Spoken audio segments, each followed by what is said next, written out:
আসসালামু আলাইকুম। নতুন রাঁধুনিদের জন্য আজকের রেসিপি ঢেঁড়স ভাজি। খুব সহজ ও কমন একটা রান্না। তবে ঢেঁড়স ভাজি করার সময় কিছু বিষয় মাথায় না রাখলে ভাজিটা পারফেক্ট হবে না। ঢেঁড়স ভাজি না হয়ে আঠালো আঠালো ভর্তা ভর্তা হয়ে যাবে। ভাজি করার পরও ঢেঁড়সের কষ থেকে যায়। এর ফলে দেখতেও ভালো লাগবে না, খেতেও ভালো লাগবে না। এই রেসিপিতে একদম পারফেক্টভাবে ঢেঁড়স ভাজি করার গুরুত্বপূর্ণ কিছু টিপস পাবেন। এতে আপনার করা ঢেঁড়স ভাজি দেখতে হবে যেমন আকর্ষণীয়, খেতেও হবে অনেক স্বাদের। চলুন সহজ রেসিপিটি পারফেক্টভাবে দেখিয়ে দিই। প্রথমে এখানে আমি ঢেঁড়স নিয়েছি। অনেক এলাকায় এটা ভেন্ডি নামেও বেশ পরিচিত। আধা কেজি ঢেঁড়স দিয়ে আজকের রেসিপিটা করে দেখাবো। ঢেঁড়সগুলো প্রথমে খুব ভালোভাবে পরিষ্কার করে ধুয়ে নিতে হবে। কেনার সময় কচি ঢেঁড়স দেখে কিনবেন। কচি ঢেঁড়স সহজেই ভাজি করা যায়, খেতেও স্বাদের হয়। ঢেঁড়স ধরে চাপ দিয়ে যদি নরম মনে হয় তাহলে বুঝবেন ঢেঁড়স কচি, আর চাপ দিলে যদি শক্ত মনে হয় তাহলে বুঝবেন এই ঢেঁড়স ভালো হবে না। ঢেঁড়স ভালোভাবে ধুয়ে নিয়ে এরপর কেটে নিতে হবে। ঢেঁড়স ভাজি করার জন্য আপনারা ঢেঁড়স বিভিন্নভাবে কাটতে পারেন। আমি প্রথমে একটা ঢেঁড়স কেটে দেখাচ্ছি। আমার কাটাটা ফলো করুন।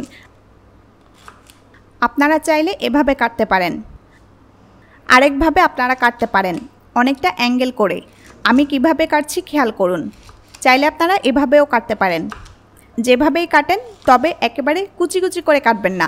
ছোট সাইজে কাটলে ভাজি করার সময় ঢেঁড়স ভেঙে ভাজিটা পারফেক্ট হবে না। তাই এ সাইজে কাটলে সবচেয়ে ভালো হবে। ভাজির পরও ঢেঁড়স আস্ত থাকবে, দেখতে ভালো লাগবে। দেখুন আমি সবগুলো ঢেঁড়স কেটে নিয়েছি। আবারও কাটাটা দেখুন। আমি সবসময় এভাবেই কাটি, এভাবে আমার ভালো লাগে। ঢেঁড়স ভাজি করার জন্য প্রথমে চুলায় একটা প্যান বসিয়ে দিয়েছি। চুলার আঁচ মিডিয়াম থেকে একটু বাড়িয়ে রেখেছি। এখন প্যানে দিয়ে দিচ্ছি তেল। সয়াবিন তেল নিয়েছি এখানে। সামান্য পরিমাণ তেল দিয়ে দিচ্ছি। 3-4 টেবিল চামচের মতো তেল দিয়ে দিলাম। এখন তেল গরম করে নিব। তেল গরম হয়ে এলে দিব পেঁয়াজ। এখানে আমি 3টা মাঝারি সাইজের পেঁয়াজ স্লাইস করে কেটে নিয়েছি। এখন নেড়ে নেড়ে পেঁয়াজ নরম হওয়া পর্যন্ত ভেজে নিব। 2-3 মিনিট ভাজলেই পেঁয়াজ নরম হয়ে আসবে। এখন কেটে রাখা ঢেঁড়সগুলো দিয়ে দেব। আপনারা জানেন এখানে আমি আধা কেজি ঢেঁড়স নিয়েছি। এরপর দিচ্ছি কাঁচামরিচ। 5টা কাঁচামরিচ মাঝখান দিয়ে ফালি করে কেটে দিয়ে দিচ্ছি। আর দিচ্ছি হাফ চা চামচ হলুদ গুঁড়া। দিচ্ছি হাফ টেবিল চামচের মতো লবণ। আপনারা লবণ স্বাদ মতো দিবেন। এখন অনবরত নেড়ে নেড়ে ঢেঁড়স ভেজে নিতে হবে। চুলার আঁচ মিডিয়াম থেকে একটু বাড়তে থাকবে। চুলার আঁচ কোনোভাবেই কম রাখা যাবে না।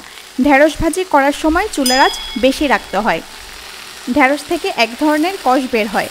বেশি আঁচে রান্না করলে এই কষটা চলে যায়, আর লো আঁচে রান্না করলে কষটা যায় না, আরও বেশি বের হয়।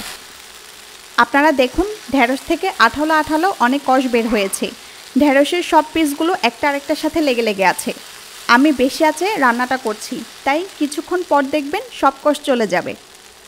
অনেকে লো আঁচে ঢেঁড়স ভাজি করে, এর ফলে ঢেঁড়সের কষ যায় না। ঢেঁড়স ভাজিটা ভর্তা ভর্তা হয়ে যায়। ঢেঁড়স ভাজির পরও দলা পাকিয়ে থাকে, দেখতে ভালো লাগে না, খেতেও মজা হয় না। আরেকটা টিপস, ঢেঁড়স ভাজি করার সময় ঢাকনা দেওয়া যাবে না। ঢাকনা ছাড়াই নেড়ে নেড়ে ভাজিটা করতে হবে। অনবরত নেড়ে নেড়ে ভাজি করে নিচ্ছি। কয়েক সেকেন্ড থামছি, আবারও নেড়ে দিচ্ছি। এভাবে ভাজিটা করতে হবে। নাড়া বেশি সময়ের জন্য বন্ধ রাখা যাবে না। বেশি সময় ধরে নাড়া বন্ধ রাখলে নিচে পোড়া লাগতে পারে। আমি প্রায় 12-13 মিনিট ধরে নেড়ে নেড়ে ঢেঁড়স ভেজে নিয়েছি। দেখুন ঢেঁড়সের সব কোষ চলে গেছে। এখন কোনো আঠালো ভাব নেই। ঢেঁড়স একটার সাথে আরেকটা লেগে লেগে নেই। আমাদের ঢেঁড়স ভাজা হয়ে গেছে। আমি আপনাদের দেখাই ঢেঁড়স সেদ্ধ হয়ে গেছে। ঢেঁড়স কিন্তু কাঁচাও খাওয়া যায়।